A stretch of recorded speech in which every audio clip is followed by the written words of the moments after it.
우리는 지금 사순절 막바지를 보내고 있습니다. 이번 주가 지나면 다음 주는 고난주간입니다. 사순절은 예수님을 깊이 묵상하는 절기입니다. 예수님이 왜 이 땅에 오셨으며 왜 엄청난 고통을 감수하며 십자가를 지신 걸까? 예수님을 통해 구원받은 우리는 어떻게 살아야 하나를 생각하며 경건하게 지내는 절기가 바로 사순절입니다.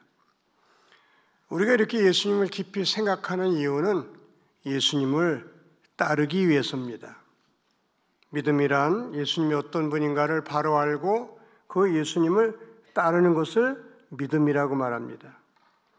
예수님이 어떤 분인지를 잘 모르면 절대로 좋은 믿음을 가질 수 없습니다. 이것은 마치 달리기 선수가 방향을 모르고 뛰는 것과 똑같습니다.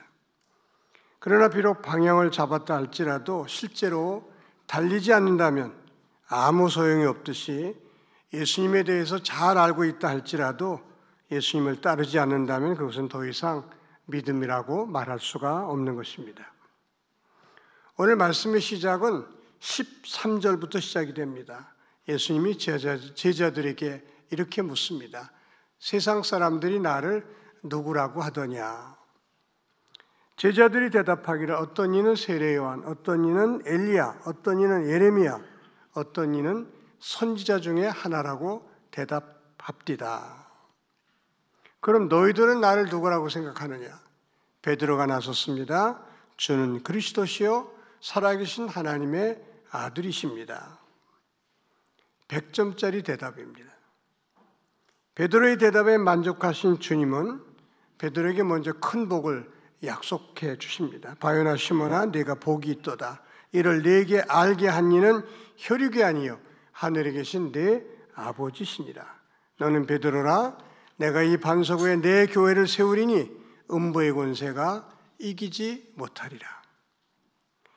제자들이 자신이 누구이고 무엇 때문에 왔는지를 어느 정도 안다고 생각하신 예수님은 자신이 예루살렘에 올라가 장로들과 대제사장들과 서기관들에게 고난을 당하고 십자가에 못 박혀 죽은 뒤에 사흘 만에 부활할 것을 말씀하시기 시작합니다.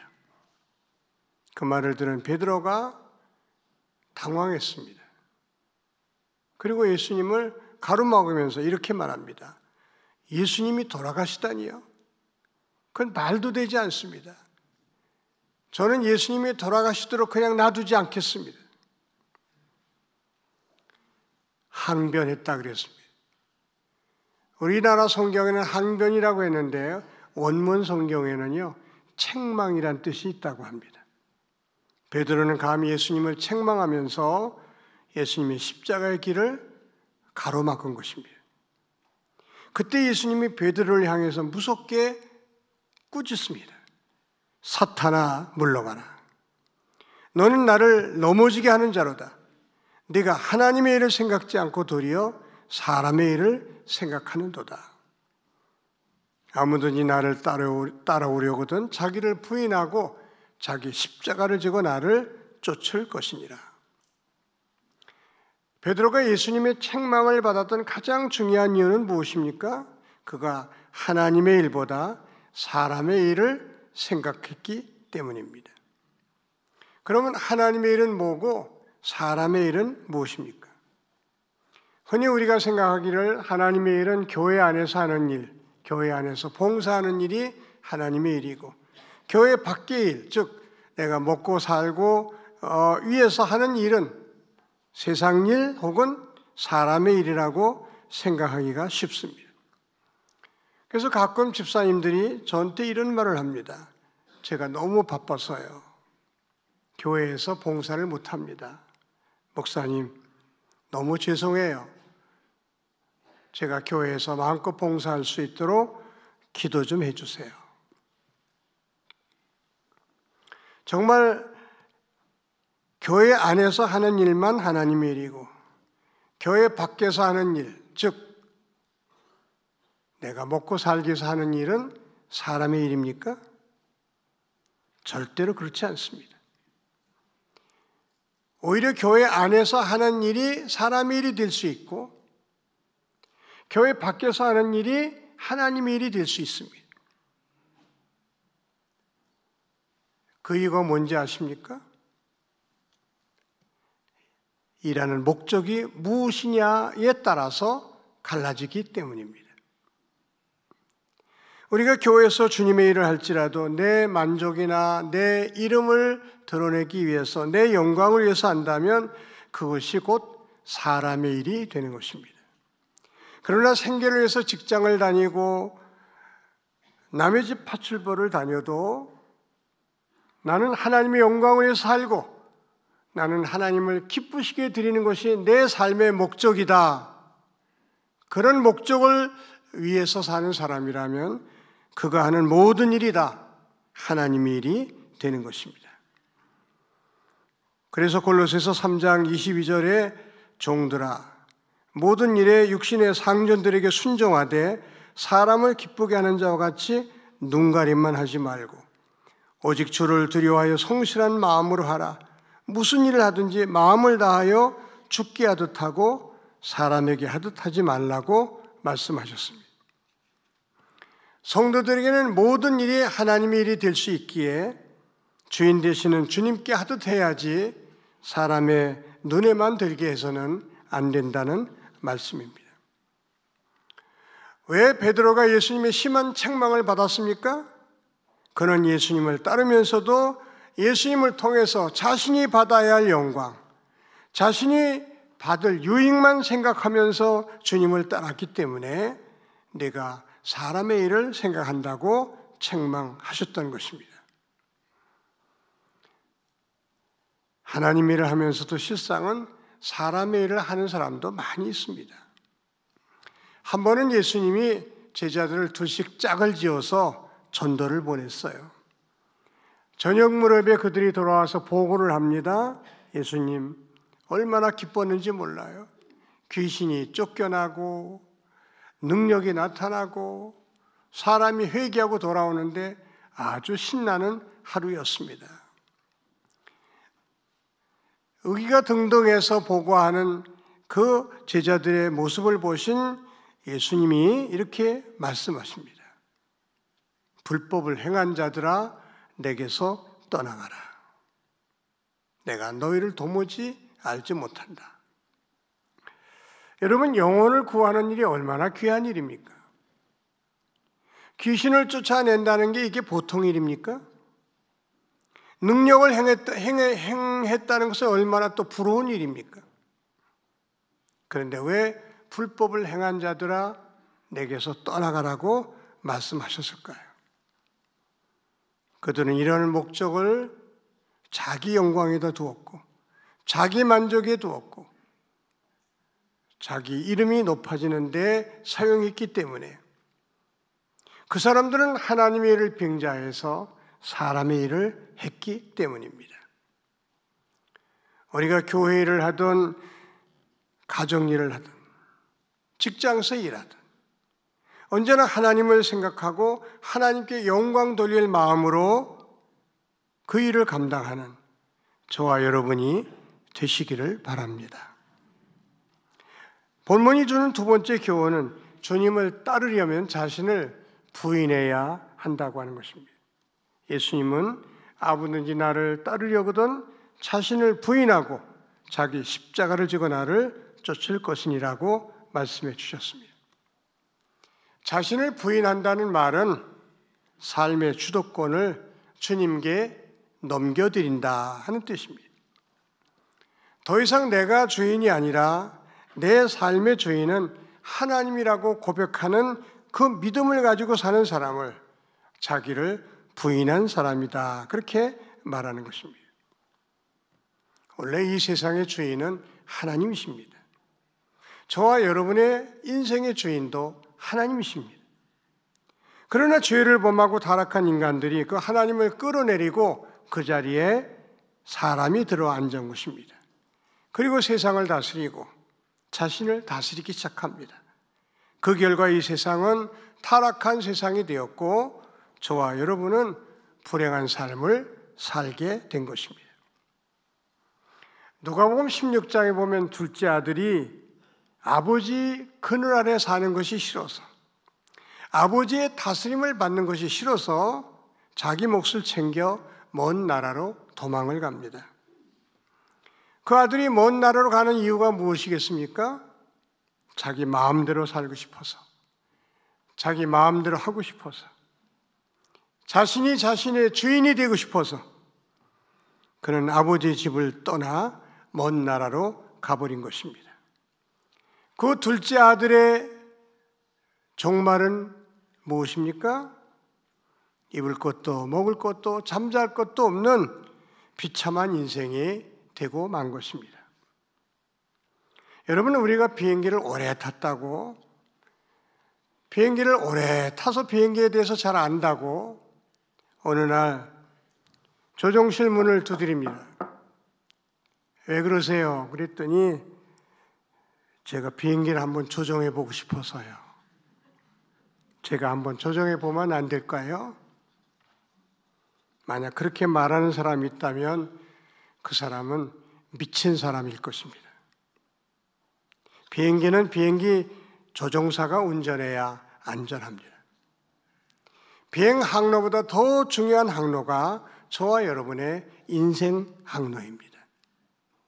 저와 여러분의 인생 항로, 가장 중요한 이 인생 항로의 조종관을 내가 잡고 살다 보면 반드시 실패하게 되어 있습니다. 대형 사고가 일어납니다. 불행해집니다.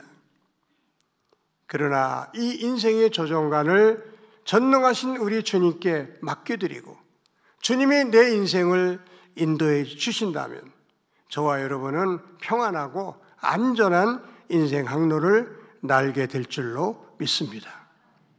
사랑하는 성도 여러분, 주님을 따르는 데 꼭 필요한 것은 내 삶의 주도권을 주님께 넘기고 주님의 인도하에서 주님을 따라가는 것입니다. 주님이 원하시는 대로, 주님이 기뻐하시는 대로. 우리는 내가 원하는 방향으로 방향을 잡기도 하고 또 내가 먼저 결정을 해놓고 그리고 주님 도와주세요. 그리고 기도할 때가 많습니다. 그것은 참된 믿음이라고 하기가 어렵습니다. 그것은 내가 주인이고 하나님은 나의 시중이나 드는, 하나님을 나의 하인 취급하는 잘못된 믿음이기 때문입니다. 다윗은 하나님의 마음에 들었던 사람입니다. 그의 좋은 점이 많지만 가장 칭찬받아야 할 점은 무엇이든지 무슨 일을 하든지 항상 하나님께 물었다고 하는 것입니다. 전쟁이 일어나도 그 긴박한 상황 속에서도 다윗은 하나님께 묻습니다. 하나님, 제가 올라가서 싸울까요? 하나님이 그래 올라가라 하면 올라갔습니다. 전쟁이 일어났습니다. 하나님, 제가 올라갈까요? 하나님이 기다려라. 그러면 그는 기다렸습니다. 다윗은 전쟁의 주도권이 하나님께 있다는 사실을 알았고 자기 인생의 주인도 하나님이심을 언제나 고백하며 살았던 사람입니다. 오늘 이 시간 아직도 삶의 주도권이 나에게 있다고 생각해서 중요한 것을 내가 결정하고 내가 선택하면서 주님께 도와달라고 기도하는 그런 분이 혹 계시다면 이 시간 삶의 주도권을 우리 주님께 양도하는 은혜의 시간이 되시기를 바랍니다. 언제나 하나님이 나의 주인이시고 나는 하나님의 인도하심을 따라가는 하나님의 백성이고 하나님의 양입니다. 겸손히 이렇게 고백하면서 주님을 따라가는 저와 여러분이 되시기를 바랍니다. 본문이 주는 세 번째 교훈은 자기 십자가를 지고 주님을 따르라는 것입니다. 누구든지 나를 따르려거든 자기를 부인하고 자기 십자가를 지고 나를 따를 것이니라고 말씀하셨습니다. 우리는 주님의 십자가를 통해서 구원을 받았습니다.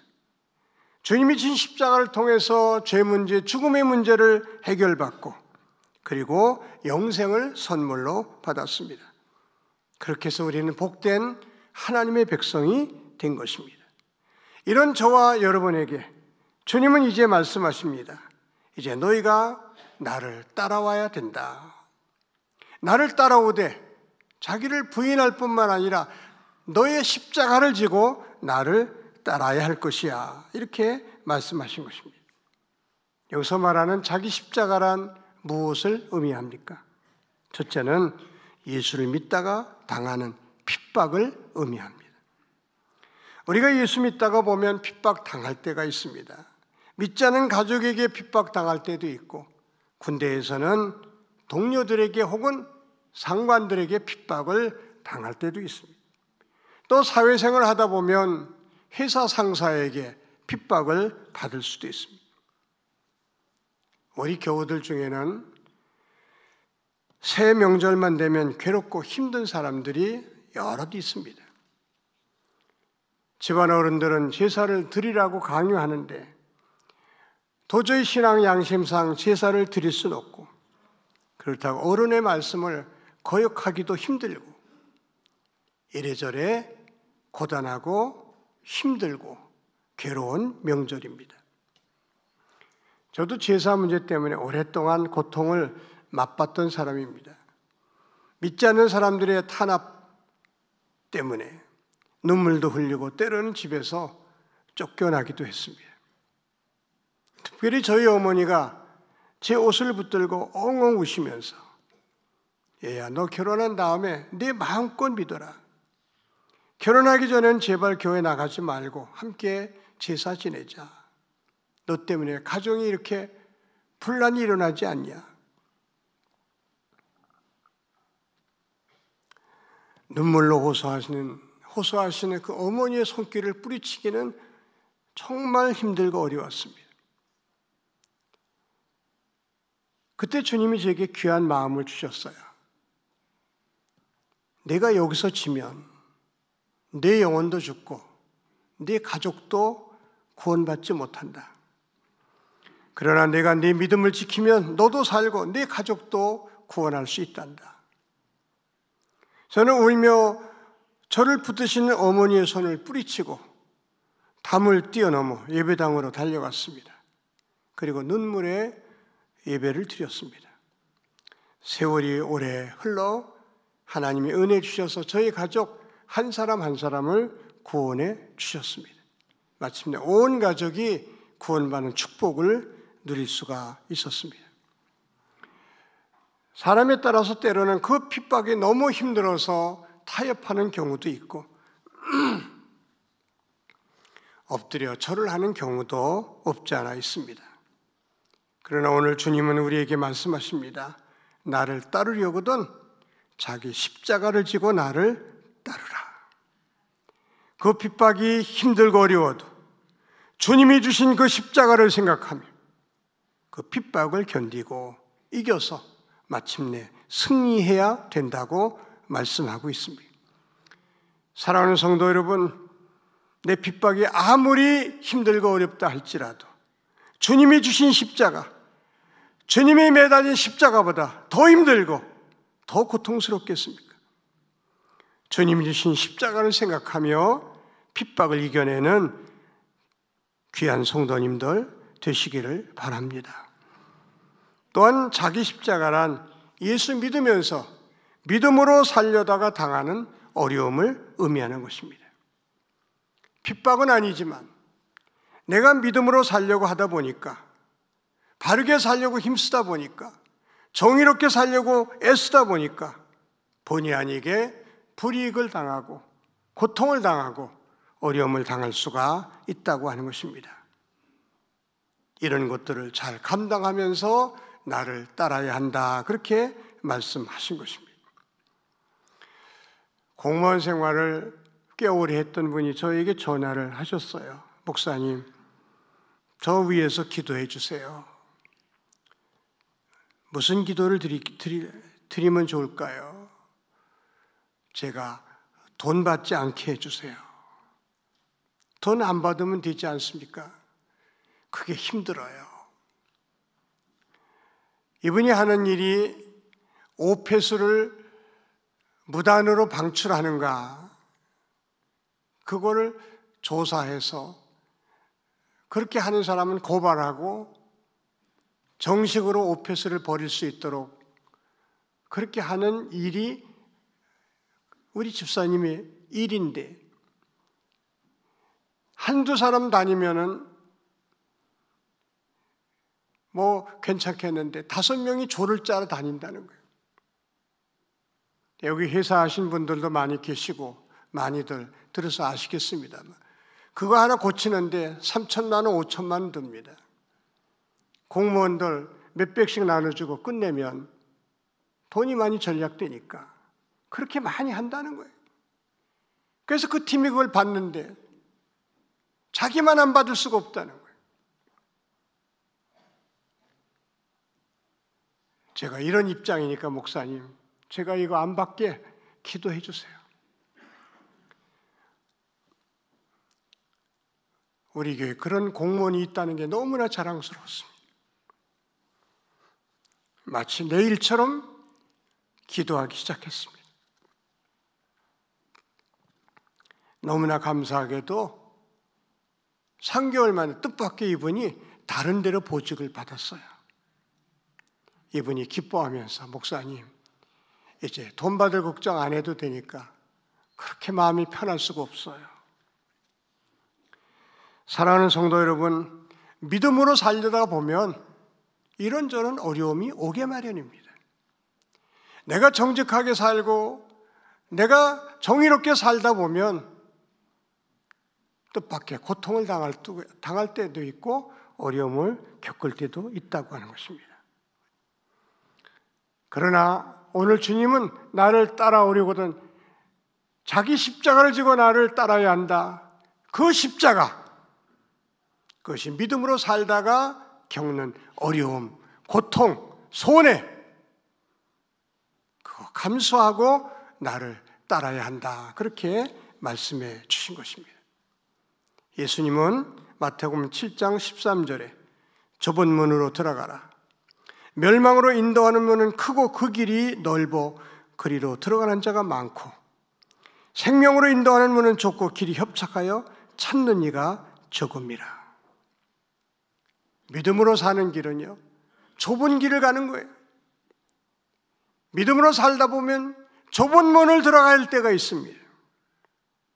많은 사람이 넓은 문으로 편안하게 갈 때,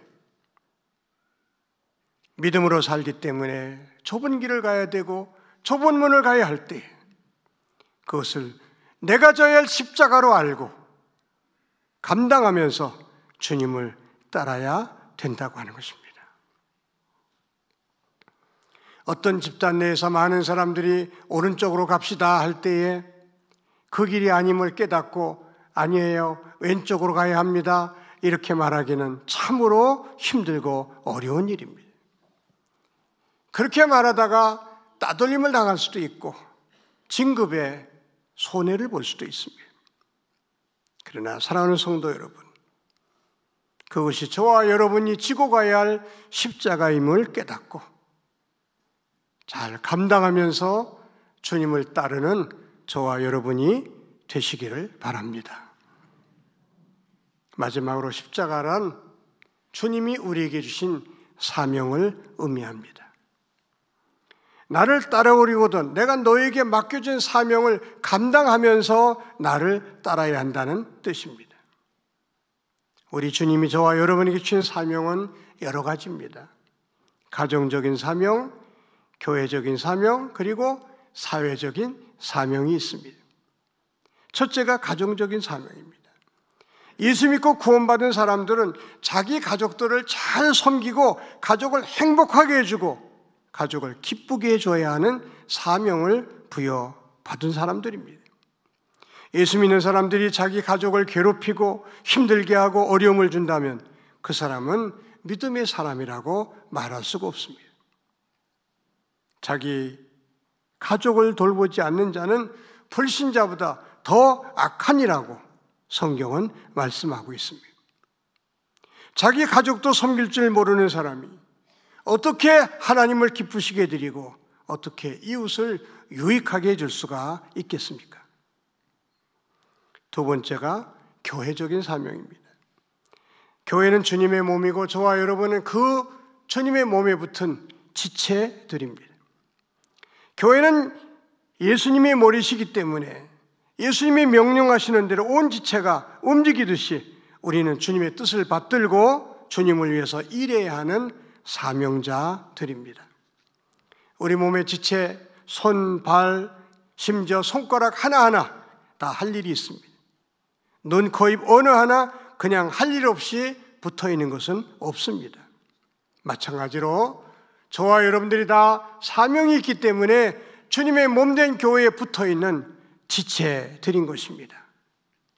우리는 내가 하나님께 받은 지체로서 하나님께 받은 사명이 무엇인가를 잘 깨닫고 그 사명을 감당하면서 주님을 따라야 된다고 하는 것입니다. 요즘 점점 세월이 가면 갈수록 봉사하려는 사람은 별로 없고 대접받으려는 사람만 점점 늘어갑니다. 예전엔 교회 청소도 다 성도들이 했습니다. 교회 모든 주방일 다 성도들이 했습니다. 이제 교회 청소하는 사람 도사하지 않습니까? 교회 식당도 돈 줘서 하는 사람을 또 뒀습니다. 과연 이게 신앙적으로 올바른 일일까요? 주님의 몸에 붙은 지체들인데 우리 보고 일하라고 봉사하라고 이 교회 보내주셨는데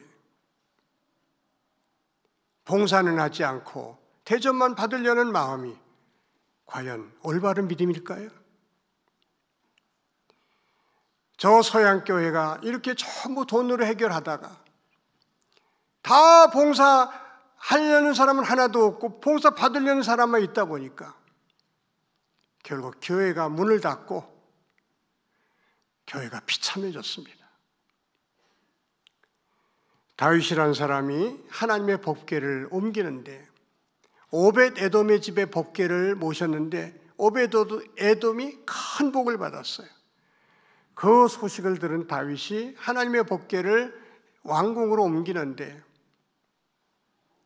이 법궤는 네 귀퉁이에 채를 끼워가지고 제사장들이 어깨에 메고 옮기는 게 원래 하나님이 말씀하신 법입니다. 그런데 어떻게 된 일인지 다윗이 새 수레를 꾸며서 그 수레에다 법궤를 싣고 소가 끌게 했습니다. 소가 앞발을 들었습니다. 법궤가 떨어지려고 하니까 그 법궤를 사람이 잡을 때에 하나님이 그 사람을 쳐서 즉사하게 했습니다. 법궤를 운반하다가 사람이 죽은 겁니다. 요즘으로 말하면 교회를 짓다가 사람이 죽은 거예요. 다윗은 화를 내고 왕궁으로 돌아가 버리고 말았습니다.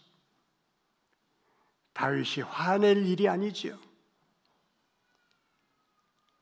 어깨에 매야 될 것을 수리에 싣고 편안히 옮기려고 하다가 이런 불상사가 난 것입니다. 교회 일을 돈으로 다 해결해 버리면 우린 편하지요. 그러나 그것이 정말 주님이 원하는 것일까? 여러분 봉사 중에 몸으로 봉사하는 것만큼 좋은 봉사가 없어요. 원래 봉사는요 몸으로 하는 걸 의미하는 것입니다. 아무쪼록 교회 안에서 하나님 제가 해야 할 일이 무엇입니까? 저는 어떤 일을 함으로 하나님을 기쁘시게 드리고 사람을 유익하게 해줄 수 있겠습니까? 하나님 제가 받은 사명이 무엇인지 깨닫게 하여 주시옵소서. 기도하셔서 그 사명을 감당하며 주님을 따르는 저와 여러분이 되시기를 바랍니다. 사회적 사명이 있습니다. 주님은 우리에게 너희는 세상의 빛이다, 너희는 세상의 소금이다 말씀하셨어요. 빛이라고 하는 것은 빛의 역할을 감당하라는 뜻입니다. 소금의 역할을 감당하라는 뜻입니다. 우리가 빛으로서 소금으로서 역할을 감당하려면 반드시 우리 자신은 손해볼 각오를 해야 되고 희생할 각오를 해야 합니다. 내 몫을 나 챙기고 내 몫을 먼저 챙기려는 사람은 절대로 세상에 빛이 될 수 없고 소금이 될 수 없습니다. 사랑하는 성도 여러분, 하나님을 위해서 또 이웃을 위해서 때로는 포기할 줄도 알고 내가 능히 취할 수 있는 것임에도 불구하고 양보할 줄도 아는, 그래서 빛의 역할, 소금의 역할을 감당해 나가면서 주님을 따르는 저와 여러분이 되시기를 바랍니다. 제 말씀을 정리합니다. 우리는 다 주님의 부르심을 받은 주님의 자녀들입니다. 오늘 주님이 우리에게 이렇게 말씀하십니다. 나를 따르려거든 자기를 부인하고 자기 십자가를 지고 나를 따라야 한다. 이 말씀에 아멘으로 화답하며 내가 감당해야 할 십자가를 지고 주님을 따르는 우리 모두가 되시기를 주님의 이름으로 축원합니다. 기도드리겠습니다. 하나님 아버지, 사순절을 맞이하여 주님을 묵상합니다. 우리가 주님을 묵상하는 이유는 주님을 따라가기 위해서인 줄 압니다. 아무든지 나를 따르려거든 자기를 부인하고 자기 십자가를 지고 나를 따를 것이라고 말씀하셨사오니 삶의 주도권을 주님께 넘기고 내가 감당해야 할 사명을 감당하면서 내가 감당해야 할 십자가를 지고 주님을 따르는 우리 모두가 되게 하여 주시옵소서. 예수님의 이름으로 기도하옵나이다. 아멘.